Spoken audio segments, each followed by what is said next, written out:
I'd like to ask the Chief Minister, pursuant to written answer number 5 in September, who authorised the Chief Secretary to fulfil the formal role as the official channel of communications with the UK Government, what this authority consists of, whether it is by way of delegated authority from the Chief Minister, an appointment made by the Governor, or some other method, and if he will circulate a copy of the authorisation. Call on the Chief Minister, Mr Quayle, to reply. Thank you, Mr President. As Principal Advisor to the Chief Minister and the Council of Ministers and to His Excellency the Lieutenant Governor, the Chief Secretary is the formal channel of communication between the Isle of Man and UK governments. This has been one of the key responsibilities of the roles since it was established in 1988. It was also one of the key responsibilities of the role of the Government Secretary before this was replaced by the role of the Chief Secretary when the new ministerial government was established in 1987. An important aspect required from the role of Chief Secretary is to protect and manage the constitutional relationship between the UK as our sovereign state and the Isle of Man as a Crown dependency. On behalf of the Chief Secretary, the Executive Director of External Relations and the External Relations Directorate undertake frequent engagement and communication between the Isle of Man and UK across a wide range of issues in support of the protection and management of this constitutional relationship. Mr President, I wish to add that I am discouraged that the first official question of this year to the Chief Minister is on behalf of a non-resident, and I find it distasteful that this was discussed in the media before this Honourable Court had the opportunity to understand this matter. As the Honourable Member is aware, we have already responded as positively as we are able over a number of months to direct detailed correspondence on this issue with the individual concerned. Both myself and officers are dealing with a number of critical issues on behalf of Isle of Man residents. I am therefore disappointed that further resource has been taken up by this matter. Honourable Members, I would first inform the Court that I've been advised by the Attorney-General that the Isle of Man Government has made application to be party to certain court proceedings in the United Kingdom, and any discussion through supplementary question that strays beyond that which is on the published paper will have to pass the public interest test. I simply make that point before inviting Mrs Beecroft to put a supplementary question.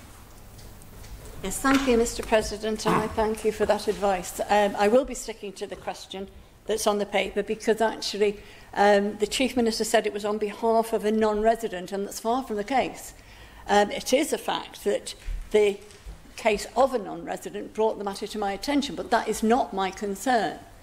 My concern is, as is stated on the order paper, what authorities exactly does the Chief Secretary have? Because it's one thing having the formal role as an official channel of communications with the UK Government, and it's certainly another matter that authorises a letter signed by a civil servant without any political oversight, where there's political statements and it's interfering with the very legal process that the President referred to. So I would like again to ask the Chief Minister what actually is in the authorisation, and will he circulate that so we're actually aware of the authority and the power that the Chief Secretary has over our country? Chief Minister to reply.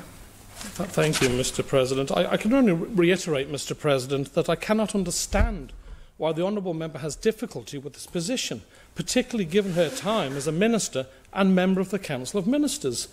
I can maybe expect this question from a new backbencher who maybe hasn't followed the lines of engagement, but this is basic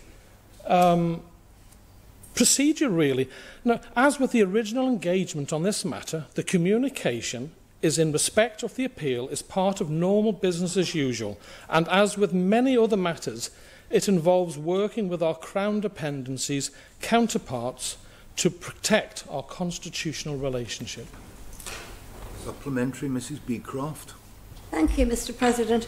And can I assure this Honourable Court that the disappointment is quite mutual, because the Chief Minister does not seem to understand exactly what I'm asking for.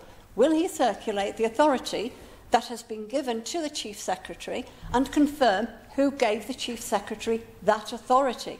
That is what I'm after. I want to know what the powers of the Chief Secretary are. Surely we should all be entitled to know that. Minister, no flowers today. Thank you, Mr. President. I do despair.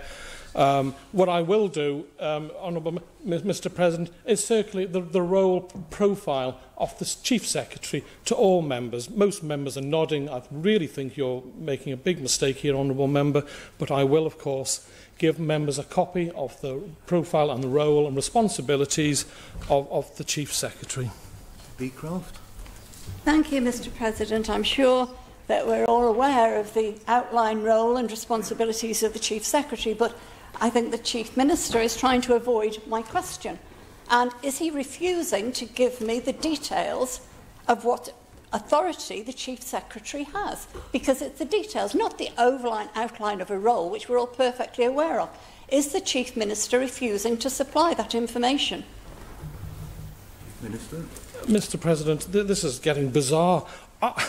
The Chief Secretary carries out the instructions of the Council of Ministers. He has duties like all officers in all the departments that, with the exception of Mrs Beecroft, members are members of. Departments carry out the duties that they are given as officers, and the officers' responsibilities. I'm the Honourable Member for Mr Robertshaw. Thank you. Sorry to miss you. How could I miss my good neighbour? But that's through choice. And Mr. President, through his position, I'm speaking. Promotion. All officers have a duty to carry out their responsibilities in the departments they work for. The Cabinet Office is no different. Council of Ministers, or myself and Mr Thomas and Dr Allinson, we make decisions and the officers carry it out. It's their duties. And to say I haven't delegated the Chief Secretary to make policy on international relations. It's just day-to-day running. And this is what the person from off Ireland has been stating. It's not something the Honourable Members suddenly picked up. It's been clearly answered, and I'm really disappointed. Final supplementary, Mrs Beecroft. Yes, certainly, Mr. President, because, as the Chief Minister says, it is getting quite bizarre that a perfectly legitimate question and request is not met in this Honourable Court. The Chief Minister said that the Chief Secretary carries out the instructions of COMIN, etc. Could you confirm whether or not the Council of Ministers actually approved this action by the Chief Secretary? Is that where he got his authority to do this from? Minister. Mr. President, I've already given an answer to this Honourable Court that the Chief Secretary's job, his role, is to look after the constitutional rights and protection of the Isle of Man when dealing with other jurisdictions. That is his job. I expect him to do that day in, day out to ensure that our rights are protected, and I'm not going to sign off every time he does a letter. He has to get on with his job. His job is clear what he has to do. It's to protect the Isle of Man. He deals with officers. When it comes to dealing with politicians for a politician discussion, then it is done with the relevant members, political members.